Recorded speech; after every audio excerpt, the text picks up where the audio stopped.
Dixit. Welcome back to my channel that is Ashmita classes. और आज के लेक्चर में हम पढ़ने वाले हैं 10th क्लास में न्यूट्रिशन के आगे वाला पार्ट। हम लोग ह्यूमन डाइजेस्टिव सिस्टम डिस्कस कर रहे थे और लास्ट लेक्चर में हमने बकल कैविटी में पढ़ा था कि सलाइवा क्या होती है, सलाइवरी अमाइलेज क्या होता है, कैसे स्टार्च डाइजेस्ट होता है, कैसे डाइजेशन की जो प्रोसेस है वो माउथ में ही स्टार्ट हो जाती है। ये सारी चीज़ें ऑलरेडी हम लास्ट लेक्चर में डिस्कस कर चुके हैं। और इस लेक्चर में what we want to discuss is हम लोग बकल कैविटी में जो हमारे टीथ हैं, हमारे जो टीथ हैं हम उनके बारे में पढ़ने वाले हैं, प्लस हम अपनी टंग के बारे में पढ़ने वाले हैं, हम फेरिंक्स के बारे में पढ़ने वाले हैं, प्लस हम ईसोफेगस के बारे में पढ़ने वाले हैं। तो ये चारों चीज़ें आज हम यहाँ डिटेल में डिस्कस करने वाले हैं। तो चलिए स्टार्ट करते हैं। ओके, टीथ हमारी बॉडी का जो सबसे ज़्यादा हार्डेस्ट पार्ट होता है, हमारी बॉडी का जो सबसे ज़्यादा हार्डेस्ट पार्ट होता है वो हमारे टीथ होते हैं, ना कि हमारी बोन्स होती हैं। हमारी बोन्स हार्डेस्ट पार्ट नहीं है, हमारी बॉडी का हार्डेस्ट पार्ट क्या है, हमारे टीथ हैं। ओके, ठीक है। हमारी लाइफ में 2 सेट्स ऑफ टीथ हमें देखने को मिलते हैं। कितने सेट्स ऑफ टीथ हमें देखने को मिलते हैं? 2 सेट्स ऑफ टीथ हमें देखने को मिलते हैं। First one is milk set. First one is milk set. जब बच्चा 1-1.5 साल का होता है तब वो आना शुरू होते हैं एंड देन 6 या 7 साल की उम्र में उनके वो दांत गिर जाते हैं और फिर उनकी लाइफ में परमानेंट सेट ऑफ टीथ आना शुरू करते हैं। परमानेंट सेट ऑफ टीथ आना शुरू करते हैं। ठीक है। अब मिल्क टीथ जो होते हैं वो कितने होते हैं? 20 होते हैं। मिल्क टीथ कितने होते हैं? 20 होते हैं। और परमानेंट टीथ कितने होते हैं? 32 होते हैं। परमानेंट टीथ कितने होते हैं? 32 होते हैं। ठीक है। अब ये जो मिल्क टीथ हैं, ये 20 होते हैं, फिर उसके बाद गिर जाते हैं 6-7 एज की उम्र में and then permanent set of teeth आना शुरू होता है जो एक्चुअली हमारी लाइफ में 32 होते हैं। ठीक है। अब ये जो 32 टीथ हैं इनमें से 28 टीथ जो होते हैं, ये जो परमानेंट सेट के 32 टीथ हैं इनमें से जो 28 टीथ होते हैं वो 25 साल के पहले आ जाते हैं। ठीक है। मैंने क्या बोला, हमारी लाइफ में जो परमानेंट सेट ऑफ टीथ होता है वो टोटल 32 होते हैं, राइट। अब 32 में से जो 28 टीथ होते हैं वो 25 ईयर्स ऑफ एज तक आ चुके होते हैं। बाकी के बचे हुए 4 टूथ जो होते हैं वो आफ्टर 25 आते हैं। कब आते हैं? आफ्टर 25 आते हैं। इस वजह से हम उनको विजडम टीथ या फिर अकलदार कहते हैं। ओके, यहाँ तक आपको क्लियर हुआ होगा? ठीक है। अब जो हमारे टीथ होते हैं वो 4 टाइप्स के होते हैं। कितने टाइप्स के होते हैं? 4 टाइप्स के होते हैं। कौन कौन से होते हैं? इंसीजर्स। कौन से? Incisors. Second is canines. Third is premolar. Third one is premolar. Fourth one is molar. Repeat with me. Incisors, canine, premolar and molar. Incisors, canine, premolar and molar. ये 4 टाइप के टीथ हमारे पास होते हैं। ठीक है। अब इनका फंक्शन क्या होता है? तो जो इंसीजर्स होते हैं ये हमारे आगे वाले दांत होते हैं। इंसीजर्स क्या होते हैं? हमारे आगे वाले दांत होते हैं। इंसीजर्स काय का काम करते हैं? कटिंग का या फिर बाइटिंग का काम करते हैं। काय का काम करते हैं? कटिंग या फिर किसी भी चीज को बाइट करने में जो टीथ हमारा काम हेल्प करते हैं वो कौन से टीथ होते हैं? इंसीजर्स होते हैं। कौन से होते हैं? इंसीजर्स होते हैं। ठीक है। अब हम आ जाते हैं कैनाइन। ये किसी चीज को फाड़ने में काम करते हैं। फूड को टीयर करने में हेल्प करते हैं। कौन? कैनाइन्स। फूड को टीयर करने में हेल्प करते हैं। कौन करते हैं? कैनाइन्स करते हैं। कैनाइन्स क्या है? हमारे टाइप ऑफ टीथ है। ठीक है। प्रीमोलार्स और मोलार्स जो इन दोनों के फंक्शंस क्या हैं? सेम है। ग्राइंडिंग का काम करते हैं, खाने को पीसने का काम करते हैं। ठीक है। ग्राइंडिंग का काम करते हैं, खाने को पीसने का काम करते हैं। होप ये चारों क्लियर होंगे। Incisors, canines, premolars and molars. Incisors, canine, premolar and molar. Incisors का काम क्या है? किसी चीज को बाइट करना, या फिर किसी चीज को कट करना। इंसीजर्स का काम, कैनाइन्स का काम क्या है? किसी चीज को टीयर करना, किसी चीज मतलब क्या? फूड को टीयर करना। प्रीमोलार्स का काम क्या है? खाने को ग्राइंड करना, ग्राइंड करना। यहाँ तक क्लियर है? अब डेंटल फॉर्मूला, ये बहुत ज़्यादा इम्पॉर्टेंट है। डेंटल फॉर्मूला देखो, जो हमारे इंसीजर्स होते हैं वो कितने होते हैं? 2 होते हैं। 2 लिख दूँ, ऊपर भी होंगे नीचे भी होंगे, 2 होते हैं। कैनाइन्स कितने होते हैं? 1 होते हैं। प्रीमोलार्स 2 होते हैं, मोलार्स 3 होते हैं। अपॉन सेम नीचे भी होंगे, सेम नीचे भी होंगे, तो 2 1 2 3 ये भी लिख देती हूँ, इनटू 2 इंटू 2। अब इंटू 2 क्यों किया? क्योंकि ये मिडिल पोर्शन, ये क्या है? मिडिल पोर्शन है। जितने तीत इस साइड हैं उतने ही तीत इस साइड भी होंगे क्या? ऑब्वियसली। तो अगर 2 इंसीजर्स इस साइड हैं तो 2 इंसीजर्स इस साइड भी होंगे, और अगर 4 इंसीजर्स ऊपर हैं तो 4 इंसीजर्स नीचे भी होंगे। दैट्स व्हाई हमने इंटू 2 किया है, ठीक है? अच्छा, अब हम फॉर्मूला निकालने रहे। 2 इंटू 2, 2 2 ज़ा 4, 2 1 ज़ा 2, 2 2 ज़ा 4, 2 3 ज़ा 6, 4 2 4 6, 4 plus 2 6, 6 plus 4 10, 10 plus 6 16, upon same आएगा 16, क्या आ गया? 32। क्लियर? श्योर? क्या बोला मैंने? डेंटल फॉर्मूले का मतलब होता है हमारे टोटल 32 टीथ्स को निकाल के उनको प्रूव करना, राइट? कैसे? इंसीजर्स जो होते हैं वो 2 होते हैं, 2 इस साइड होंगे, 2 इस साइड होंगे, ठीक है? 2 होते हैं। कैनाइन्स कितने होते हैं? 1 होते हैं, एक इस साइड, एक नीचे, एक ऊपर, ठीक है? मतलब 2 नीचे 2 ऊपर, ठीक है? फिर प्रीमोलार्स कितने होते हैं? 2 इस साइड 2 इस साइड, मतलब टोटल कितने हो गए? 8 हो गए, ठीक है? फिर उसके बाद हमारे मोलार्स कितने होते हैं? 3 इस साइड होते हैं, 3 इस साइड, तो ऊपर नीचे मिला के कितने हो गए? टोटल 12 हो जाएंगे, ठीक है? ये हमने निकाला, इंटू 2 किया, उसको कैलकुलेट किया, प्लस किया, 16/16 इज इक्वल्स टू 32 आ गए हमारे टीथ। समझ आया आपको डेंटल फॉर्मूला? ओके, आगे बढ़ जाते हैं। डेंटल कैरीज, ये आपकी बुक में एक ब्लॉक में दिया हुआ है। It is very important according to exam point of view, तो आपको ये अच्छे से पढ़ना है। डेंटल कैरीज का मतलब ये है हमें अपने दांतों की कैसे सुरक्षा करनी है। किससे? बैक्टीरिया से। किससे? बैक्टीरिया से। अब जैसे क्या होता है, हम चॉकलेट खाते हैं, आपने कई बार सुना होगा ज्यादा चॉकलेट खाने से दांत में कीड़ा लग जाता है ना?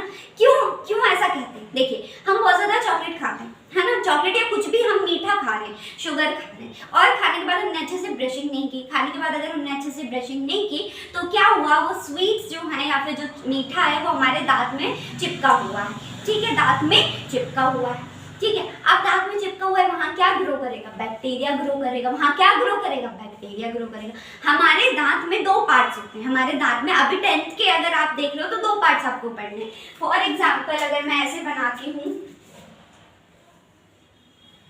ये हमारा दांत है मान लेते हैं, तो इसकी जो आउटर वाली कवरिंग है, ये जो आउटर कवरिंग है इसको हम बोलते हैं एनेमल, और ये जो अंदर वाली कवरिंग है इसको हम बोलते हैं डेंटाइन। इसको हम क्या बोलते हैं? डेंटाइन। मतलब जो हमारा दांत है, हमारा टूथ है, उसकी आउटर कवरिंग को हमने बोला है एनेमल। हमने क्या बोला है? एनेमल। वही होता है हमारी बॉडी का सबसे ज्यादा hardest part. Enamel is the hardest part of our body, ठीक है? तो एनामल जो होता है वो आउटर कवरिंग है टीथ की, है ना? तो ऑब्वियसली जो स्वीट या जो मीठा चिपका होगा वो आउटर कवरिंग मतलब एनामल में चिपका होगा, है ना? अब एनामल में चिपका है, अब एनामल में चिपका है तो वहाँ पे क्या ग्रो कर रहा है? मीठा होने के कारण बैक्टीरिया ग्रो कर रहा है। अब बैक्टीरिया ग्रो है तो बैक्टीरिया क्या करेगा? शुगर को तोड़ने की कोशिश करेगा, शुगर को तोड़ने की कोशिश करेगा। क्या रिलीज होगा? एसिड रिलीज होगा। क्या रिलीज होगा? एसिड रिलीज होगा। एसिड जब रिलीज होगा तो क्या? एनामल को तोड़ने की कोशिश करेगा। एनामल को तोड़ने की कोशिश करेगा, हमारे दांत कैसे हो जाएंगे? कमजोर हो जाएंगे। हमारे दांत कैसे हो जाएंगे? कमजोर हो जाएंगे। और किस कलर के दिखने लगेंगे? ब्लैकिश टाइप के कलर के दिखने लगेंगे। किस कलर के दिखने लगेंगे? ब्लैकिश टाइप के कलर के दिखने लगेंगे। क्या बोला मैंने? हम मीठा खाते हैं, है ना? मीठा खाने के बाद अगर हमने प्रॉपर्ली ब्रश नहीं किया, मीठा खाने के बाद अगर हमने प्रॉपर्ली ब्रश नहीं किया है तो क्या होगा? वो मीठा जो भी हमने खाया वो हमारे दांत में चिपका रहेगा, है ना। मीठा हमें पसंद है तो बैक्टीरिया को भी पसंद है, राइट। वहाँ पे क्या ग्रो करेगा, बैक्टीरिया ग्रो करेगा। जब बैक्टीरिया वहाँ ग्रो करेगा तो वो शुगर को तोड़ने की कोशिश करेगा। जब बैक्टीरिया शुगर को तोड़ने की कोशिश करेगा तो क्या रिलीज होगा, एसिड रिलीज होगा। क्या रिलीज होगा, एसिड रिलीज होगा। जब एसिड रिलीज होगा तो जो हमारे दांत की आउटर कवरिंग है एनामेल, उसको तोड़ने की कोशिश करेगा। और हार्डेस्ट पार्ट को ही अगर एसिड तोड़ रहा है तो हमारे दांत कैसे हो जाएंगे, कमजोर हो जाएंगे। कैसे हो जाएंगे, कमजोर हो जाएंगे और कलर में ब्लैकिश टाइप के कलर दिखने लगेंगे। तो ये है डेंटल केयरीज। अब डेंटल केयरीज में हमें कुछ पॉइंट्स लिखने हैं कैसे हम डेंटल केयर कर सकते हैं। सबसे पहले तो मीठा कम खाएं, मीठा कम खाएं। दूसरा, हमें प्रॉपरली हमारे दांतों को ब्रशिंग करनी है, एटलीस्ट ट्वाइस अ डे हमें ब्रशिंग बहुत अच्छे से करनी है। ये सारी चीजें हम लिखेंगे डेंटल केयरीज में। ओके, यहाँ तक आई होप आपको टीथ अच्छे से समझ में आ गए होंगे। टीथ के बारे में यहीं तक हमको पढ़ना है। अब हम पढ़ते हैं टंग के बारे में। तो टंग हमारी बॉडी का एक मस्कुलर ऑर्गन है, प्लस हमारी बॉडी का इकलौता ऐसा ऑर्गन है जो सबसे ज्यादा चलता है लेकिन थकता नहीं है ना। अगर आप हाथ को थोड़ी देर ऐसे ऐसे ऐसे मूव करते रहोगे तो थोड़ी देर बाद आपका हाथ थक जाएगा।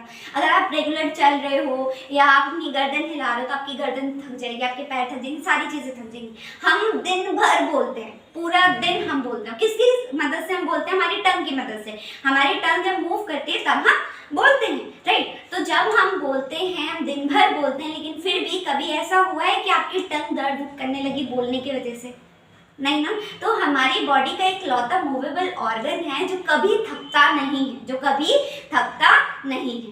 ओके, तो tongue is a muscular organ. कैसा ऑर्गन है, मस्कुलर ऑर्गन है, मसल से भरा हुआ। मोबाइल मतलब ऊपर नीचे आराम से, दाएं बाएं ऊपर नीचे आराम से हो सकता है, अच्छे से चल लेता है ना। टेस्ट ऑर्गन हमारी बॉडी का टेस्ट ऑर्गन है। इससे ही हमें टेस्ट पता चलता है। कैसे पता चलता है, हमारी जो टंग होती है उसमें टेस्ट बर्ड्स प्रेजेंट होती है। क्या प्रेजेंट होती हैं, टेस्ट बर्ड्स प्रेजेंट होती हैं। कौन कौन सी टेस्ट बर्ड्स प्रेजेंट होती है, अगर आप टंग में पीछे वाले हिस्से में चले जाते हैं, लास्ट हिस्से में चले जाते हैं, तो वहाँ पे बिटर बर्ड्स प्रेजेंट होती हैं। कौन सी बर्ड्स प्रेजेंट होती हैं, बिटर बर्ड्स प्रेजेंट होती हैं। अगर हम अपनी साइड्स को देखें, हम अपनी टंग की साइड्स को देखें तो वहाँ सार एंड सॉल्टी टेस्ट हमें मिलता है। कौन सा टेस्ट मिलता है, सार एंड सॉल्टी। और अगर हम टिप को देखें तो वहाँ हमें कौन सा टेस्ट मिलता है, स्वीट टेस्ट मिलता है। कौन सा टेस्ट मिलता है, स्वीट टेस्ट मिलता है। तो सबसे पीछे अगर हम last part of our tongue देखते हैं तो वहाँ पे हमें क्या मिलता है, बिटर बर्ड्स मिलती है। कौन सी बर्ड्स मिलती है, बिटर बर्ड्स मिलती है, मतलब वहाँ पे हमें कड़वा टेस्ट आता है, ठीक है। अगर हम अपने साइड्स को देखें तो वहाँ पे सार एंड सॉल्टी टेस्ट आता है। कौन सा टेस्ट आता है, सार एंड सॉल्टी टेस्ट आता है। और अगर हम अपनी टंग की टिप को देखते हैं तो वहाँ पे हमें कौन सा टेस्ट आ रहा होता है, स्वीट टेस्ट आ रहा होता है, ठीक है। तो दिस इज ऑल अबाउट टंग। दूसरा, डाइजेस्टिव सिस्टम में टंग क्या रोल प्ले करती है, खाने को ऊपर नीचे मूव करती है ना। सलाइवा सीक्रेट करके उसको बोलस बनाती है। वो सारी चीजें हम ऑलरेडी लास्ट क्लास में पढ़ चुके हैं, ठीक है। हम आ जाते हैं फेरिंग्स, बकल कैविटी की ओपनिंग। बट बकल कैविटी की एंडिंग ओपनिंग जो होती है, एंड ओपनिंग जो होती है वो फनल शेप की होती है। किस शेप की होती है, फनल शेप की होती है। इस टाइप की ओपनिंग, फनल शेप ओपनिंग को हम क्या कहते हैं, फेरिंक्स। जहां पे हमारी बकल कैविटी खत्म होती है वहां पे फेरिंक्स शुरू होती है। जहां पे हमारी बकल कैविटी खत्म होती है वहां पे फेरिंक्स शुरू होती है, ठीक है।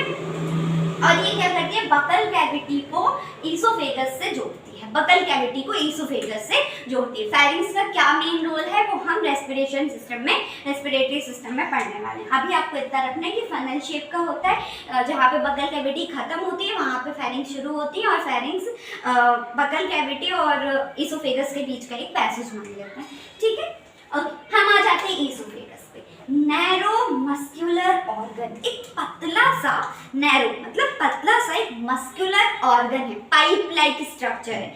मस्कुलर नैरो सा एक पाइप लाइन स्ट्रक्चर है, पाइप जैसा एक स्ट्रक्चर है, ठीक है। इसका क्या फंक्शन होता है, म्यूकस ग्लैंड्स, इसके अंदर म्यूकस ग्लैंड्स प्रेजेंट होती है, म्यूकस ग्लैंड्स प्रेजेंट होती है। अब म्यूकस ग्लैंड्स अगर इसके अंदर प्रेजेंट है तो ये क्या करेंगी, म्यूकस सीक्रेट करेंगी। क्या सीक्रेट करेंगी, म्यूकस सीक्रेट करेंगी। म्यूकस एक चिपचिपा सा पदार्थ होता है। म्यूकस क्या होता है कि चिपचिपा सा सब्सटेंस होता है, ठीक है। अब जैसे ही ये म्यूकस सीक्रेट करेंगे तो जो पैसेज है उस नैरो पाइप का या फिर ईसोफेगस का पैसेज जो है वो कैसा होगा, स्लिपरी हो जाएगा। कैसा हो जाएगा, स्लिपरी हो जाएगा, है ना। क्या बोला मैंने, ईसोफेगस क्या है, एक पाइपलाइन स्ट्रक्चर है। ईसोफेगस क्या है? पाइपलाइन स्ट्रक्चर है, ठीक है। फेरेंक्स से शुरू होगा, स्टमक पे एंड होगा, स्टमक पे एंड होगा, ठीक है। अब ये जो नैरो पाइपलाइन स्ट्रक्चर है ये एक पैसेज बनाता है फूड का, मतलब बकल कैविटी से फेरेंक्स से होते हुए फूड को स्टमक तक ले जाने का जो पाथ या फिर जो पैसेज है वो क्या है?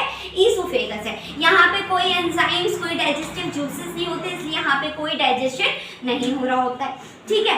अब जो ईसोफेगस होता है उसके पास म्यूकस ग्लैंड्स होती हैं, उसके पास क्या होता है? म्यूकस ग्लैंड्स होती हैं। और obviously mucous gland, salivary glands क्या कर रही थी? सीक्रेट सलाइवा सीक्रेट कर रही थी।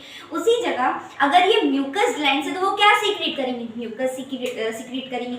म्यूकस क्या है? एक चिपचिपा सा, एक स्लिपरी सा कोई सब्सटेंस है, ठीक है, एक स्लिपरी सा सब्सटेंस है। जैसे ही ये म्यूकस सब्सटेंस सीक्रेट करते हैं, क्या होता है? जो ईसोफेगस होता है उसका जो पैसेज होता है वो बहुत ज़्यादा स्मूथ स्लिपरी टाइप का हो जाता है। कैसा हो जाता है? बहुत ज़्यादा स्मूथ और स्लिपरी टाइप का हो जाता है, जिसकी वजह से जो हमने बोलस, जो हमने खाना खाया वो ईजिली स्टमक तक पहुंच जाता है, जो ईजिली जाके स्टमक तक पहुंच जाता है। This is the main function of oesophagus. यहाँ पे आज की क्लास में हमने टीथ के बारे में पढ़ा। हमारी लाइफ में 2 सेट्स ऑफ टीथ आते हैं, एक होते हैं मिल्क टीथ जो 20 होते हैं, दूसरे होते हैं परमानेंट टीथ जो 32 होते हैं। 32 में से 28 जो होते हैं 25 साल के पहले पहले निकल आते हैं, बाकी के बच्चे 4-25 साल के बाद निकलते हैं, उनको हम विजडम टूथ कहते हैं, ठीक है। 4 टाइप्स के होते हैं, incisor, canine, premolars and molars. Incisors का काम होता है बाइट या फिर कट करने का, कैनाइन्स का काम होता है खाने को टीयर करने का, मोलार्स और प्रीमोलार्स का काम होता है ग्राइंड करने का। डेंटल फॉर्मूला 2123/2123 into 2, आंसर आएगा 16/16 32 आ जाएगा, ठीक है। डेंटल कैरीज में हमने पढ़ा, अगर हम ज़्यादा मीठा खाते हैं, ब्रशिंग नहीं करते हैं, वहाँ मीठा चिपक जाता है, बैक्टीरिया ग्रो करता है। बैक्टीरिया शुगर को तोड़ता है, शुगर एसिड रिलीज करती है, एसिड रिलीज करने से hardest part of our body that is enamel, enamel को ब्रेक करती है, जिसकी वजह से क्या होता है? हमारे टूथ वीक हो जाते हैं और हमारे दांत में कीड़े लग जाते हैं, हमें प्लग जैसी बीमारियां होना शुरू हो जाती हैं, ठीक है। फिर हमने टंग के बारे में पढ़ा। टंग एक मस्कुलर मूवेबल ऑर्गन है, कभी थकता नहीं है। दूसरा, इसके पास टेस्ट बर्ड्स होती हैं, एकदम कॉर्नर लास्ट में अगर आप जाएंगे तो बिटर टेस्ट बर्ड्स होती हैं, साइड में सार एंड सॉल्टी वाली टेस्ट बर्ड्स होती हैं, टिप पे स्वीट टेस्ट बर्ड्स होती हैं, ठीक है। फिर उसके बाद हमने पढ़ा फेरिंग्स के बारे में। फनल शेप का होता है बकल कैविटी एंड यहाँ पे हो रही होती है फेरिंग, शुरू हो रहा होता है। फिर फेरिंग्स का काम क्या होता है कि ईसोफेगस से बकल कैविटी से खाना लेके जा रहा है, ईसोफेगस से वहाँ पे एंडिंग हो गई इसकी, फनल शेप का होगा। अभी आपको यहाँ पे इतना ही पढ़ना है। फिर हम आ जाते हैं ईसोफेगस पे। एक नैरो टाइप का मस्कुलर ऑर्गन है, पाइपलाइन स्ट्रक्चर है, जिसके अंदर म्यूकस ग्लैंड्स होती हैं। म्यूकस ग्लैंड्स क्या सीक्रेट करती हैं? म्यूकस सीक्रेट करती है। म्यूकस कैसा होता है? चिपचिपा होता है, जिसकी वजह से जो पैसेज होता है वो स्लिपरी हो जाता है। स्लिपरी हो जाता है उसकी वजह से खाना इजीली पैसेज के थ्रू स्टमक तक पहुंच जाता है। This is it in this class. तो आज की क्लास में हमने ये 4 चीज़ें पढ़ ली हैं। नेक्स्ट क्लास में हम पढ़ने वाले हैं स्टमक के बारे में। स्टमक हमने ईसोफेगस तक कर दिया ना। अब ईसोफेगस जाके कहाँ ओपन हुआ? स्टमक में ओपन हुआ। अब स्टमक में ओपन होने के बाद स्टमक के अंदर क्या होता है, उस बोलस का क्या होता है, उस खाने का, ये हम अपने नेक्स्ट लेक्चर में पढ़ेंगे। तब तक अगर आपको ये लेक्चर पसंद आया हो तो प्लीज़ इसको अपने फ्रेंड्स के साथ भी शेयर कीजिए, मेरे चैनल को सब्सक्राइब कीजिए, लाइक कीजिए, कमेंट कीजिए। Thank you so much.